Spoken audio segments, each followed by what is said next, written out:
So, a few weeks ago, I reported that Kid Rock invited Bill Maher to the White House to meet President Trump. Well, apparently that dinner happened last night, and according to everyone in attendance, including Bill Maher, the dinner was a huge success, and everyone's mind was blown. Here's what Kid Rock had to say about last night's dinner. President Trump was joined at the White House by Kid Rock when Trump signed an executive order targeting ticket scalpers. And now look who's here on this program now. The man, Kid Rock himself.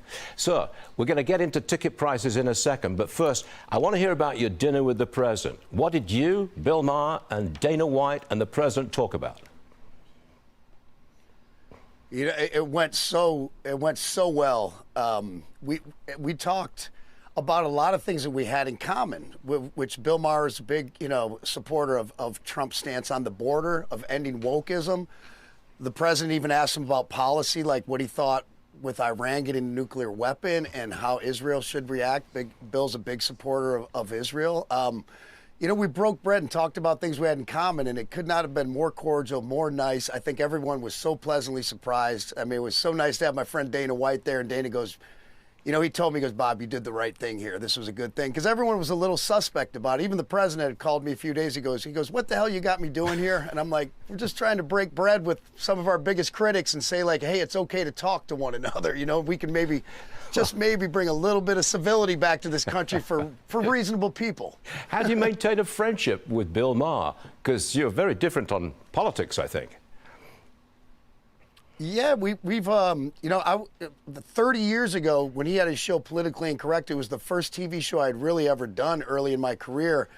And it's not like we stayed best friends through that, but, he's had me on his podcast and on his TV show, and I'm like, man, this is good to go. It's easy for me to go on Fox News. Everyone's so friendly and so nice. We kind of align with our thoughts and ideas, but I kind of like going into the lion's den a little bit and talking to people who differ than me and seeing, where we can connect on things and just try to be a little more civil. I've been one of the most polarizing figures out there. I know that, but I'm like, hey, maybe we can just try to be a little nicer to each other. I just absolutely love that. Bill Maher and Kid Rock are just on complete ends of the political spectrum, and if they're able to get along, if they're able to just have a cordial discussion, be polite, meet with President Trump, tour the White House, later in the interview, Kid Rock revealed that Trump actually took him into the residences to show him around. So it wasn't, just surface level pleasantries. It sounded like there was actual meaningful discussion that was going on there. I think it's really inspiring to see that happen, and it reminds me and it gives me hope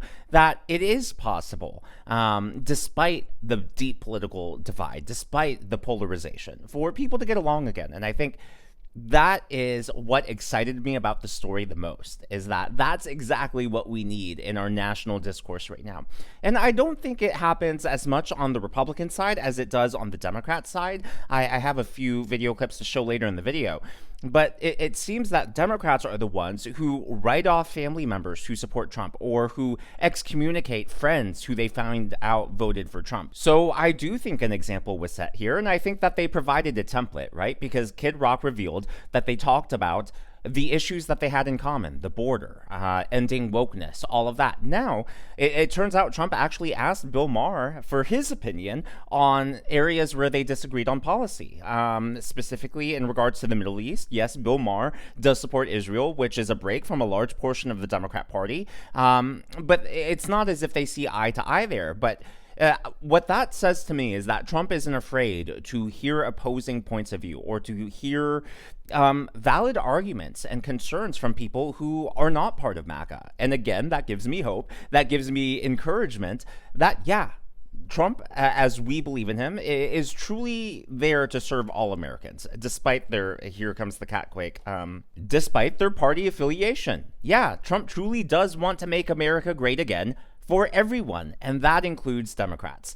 Now, later in the interview, Kid Rock revealed that this was Bill Maher's first ever visit to the White House, despite the fact that Maher has campaigned for and has backed prominent Democrat presidential candidates and presidents in the past. That dinner was awesome. It was weirdly so awesome that just to see, I mean, the president and Bill could not have been more engaged and just had such a nice conversation. And then one point I will make is Bill, has obviously been a big supporter of so many, of the left, supporting, Clinton and Kamala and Barack and everyone. And he had never been to the White House. And the president took us up to the private residence, and we were showing Bill the Gettysburg Address in the Lincoln bedroom. And I was like, "You've never been here?" And Bill was like, "No." And I was like, "Can you believe you're here with President Trump showing you around?" And he was like, everybody just knew it was a special. Hopefully it's a special moment. It sets an example. I never anticipated on trying to set a positive example in this country for something like this, but the Lord works in mysterious ways. And Pastor Paul had prayed over me before I went to the Oval Office, and it was just, man, it was one of the neatest days of my life, I will say. If there are 3 words to summarize that entire story, they are America is healing, and that is exactly what we need right now. But unfortunately, the counter to that is this video that is currently going viral on TikTok. It is of a young far-left radical who apparently works in climate tech, who found out that one of her coworkers is not just a conservative, but a Republican who voted for President Trump. Now, despite the fact that she was previously friends with him, despite the fact that she held him in the highest esteem and looked up to him, she now cannot stand him. This is why they call it the woke mind virus. Found out today that somebody that I work with is a conservative, and he's somebody who's really intelligent, and he's somebody who works in climate tech as a super smart guy, somebody I would never have thought was conservative, and apparently he is. And it's surprising and it's disgusting. But what's most surprising to me is the level of sudden hatred that I have for him. Sudden hatred for this man who I used to respect suddenly just went boop, and I hate him now. I'm sure she thinks whatever point she thinks she's making is going to resonate with whatever followers she thinks she has, but it just exposes to the rest of us how crazy that side of the aisle is. I mean, you go from respecting someone, actually admiring them, being friends with them, to all of a sudden not just writing them out of your life, but hating them. That says a lot more about you than your coworker. I mean, it is not a good look at all, and it's just self-flagellation. And the worst part of it, for me anyways, is the holier-than-thou attitude, the condescension, I just am speaking from the purity of my heart, and despite that purity, I hate him because he's evil. It's just, get real. And I think that's, again, part of the reason why the Bill Maher story spoke to me so much, because videos like that keep going viral all over TikTok. And so it's not as if those are extreme examples. I feel like that is unfortunately all too common. And given that most of the subscribers on this channel voted for Trump, I'd imagine there are many of you who maybe have been excommunicated. Or I know for a fact, I don't even have to assume, so many of you have left comments. Some of you have even emailed me saying that your relatives, some of you are parents, and your own children have either distanced themselves or just cut you off completely because you voted for Trump.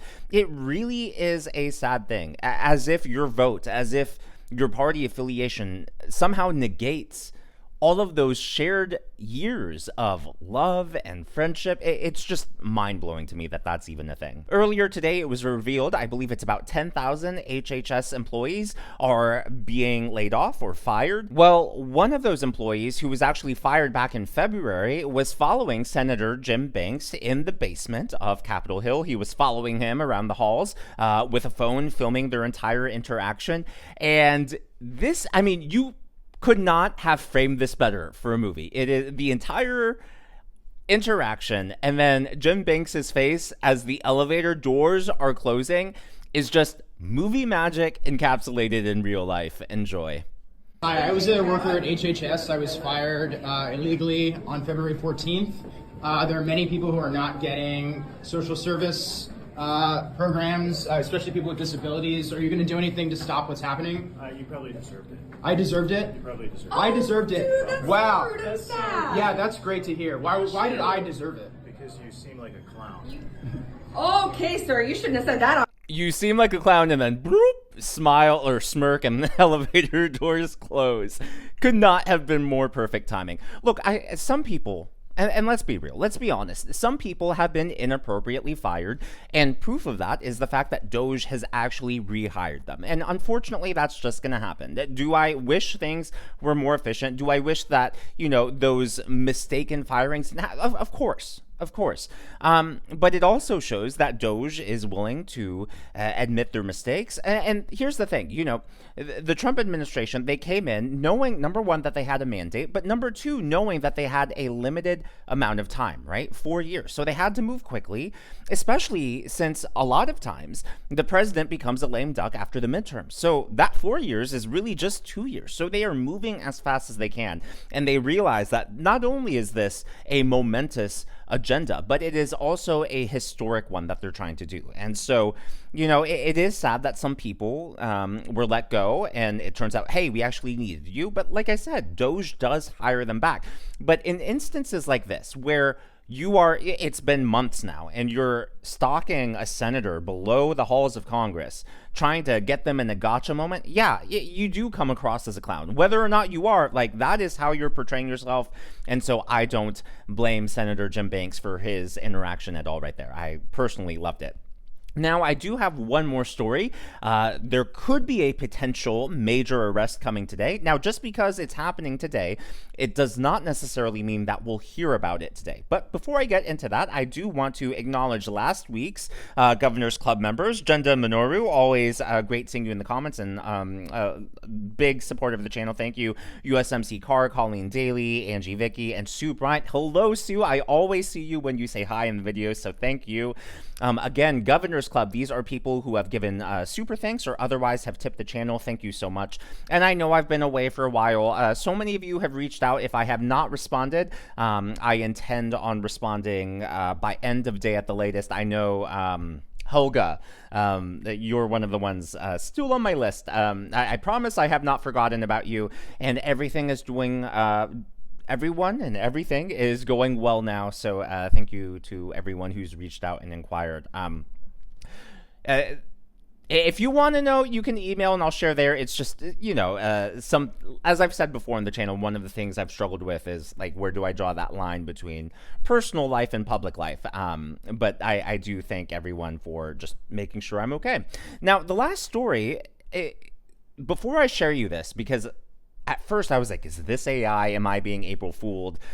Because it's just Elon Musk's voice. He appeared on a podcast, but no, this is actually real. So according to Fox News, Musk says Social Security scammer who allegedly ripped off 400,000 Americans faces imminent arrest. I believe someone is going to be arrested tomorrow, says Elon Musk. And you'll notice this was published today on Fox News. It is now 3:44 Eastern time. I have not heard of any arrests yet. But like I said, just because someone's arrested today, and especially if that person is not a publicly known figure, like a congressperson or a senator or whatnot, we might not hear about it. But here's what Elon Musk had to say. In fact, I believe someone is going to be arrested tomorrow. This is someone who actually stole 400,000 Social Security numbers and personal information from the Social Security database, and was selling Social Security numbers and all the identification information in order for people to basically steal money from Social Security. And this is by the way, a particular avenue of fraud for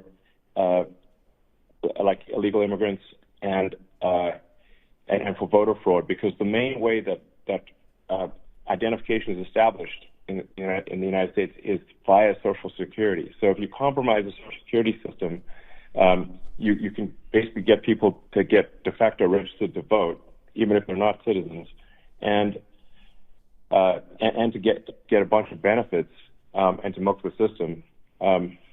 It's pretty insane. The Democrats basically taken every part of the government that could possibly be bent towards providing financial incentives for illegal immigrants to come to and remain in the United States, whether it's Social Security, disability, Medicare, unemployment, even like IRS refunds without any income. It's wild. The diverted FEMA funds, which is supposed to be for helping Americans in distress from natural disasters, to pay for luxury hotels in New York. for illegals to stay there. In fact, they're still there. Those hotels are still active. So the Yeah, and on top of this, Elon Musk announced, I believe it was in Wisconsin, because there are 3 special elections happening today, by the way.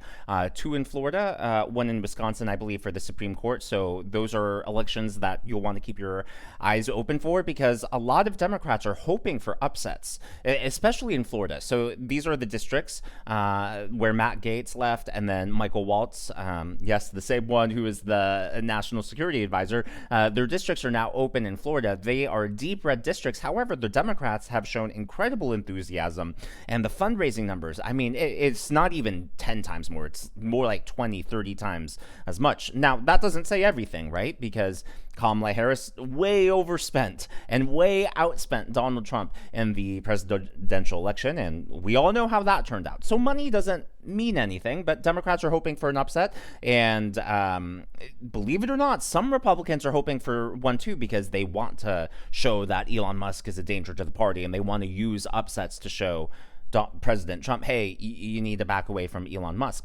But so pay attention to those. But Elon Musk also revealed that on top of the Social Security fraud, he is now beginning to investigate. They teased this earlier, but it is now beginning.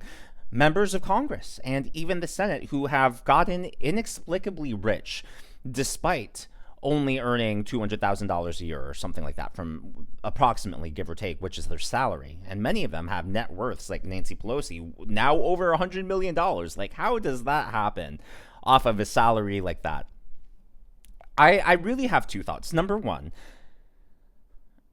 part of me is frustrated because part of me is like, okay, all talk, no action, or like, let's see some movement, right? Like, I know a lot of you were commenting about Pam Bondi, and it's like, yeah, I do trust President Trump. Yeah, I do trust the team around him. But at the same time, sometimes here comes another catquake. Sometimes it feels like all talk, no action. And it's like, come on, let's get to the action. Let's do this thing. Let's see consequences for people who have been dabbling in corruption and fraud. But on the other hand, I also understand that, hey, it hasn't even been 100 days yet. They are moving as fast as they can, and these things take time. But, you know, there is the jaded part back there that's like, oh, please don't be business as usual.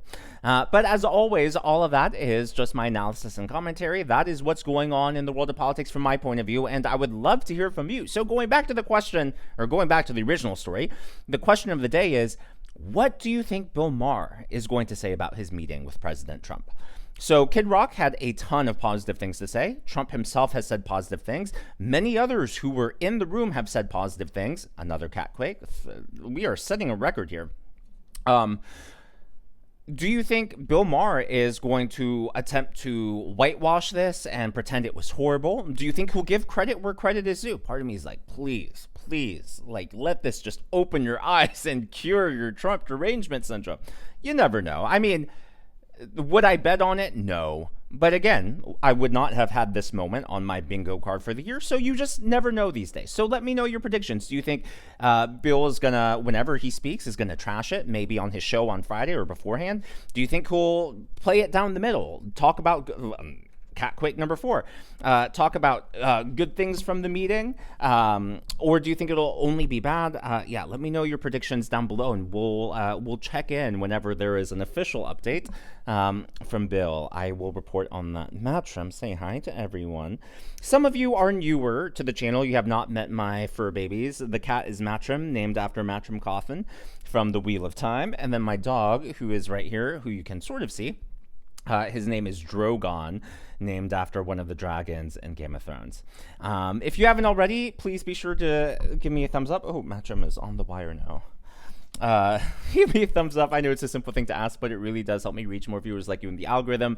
Be sure to smash that subscribe button and to check out one of these videos.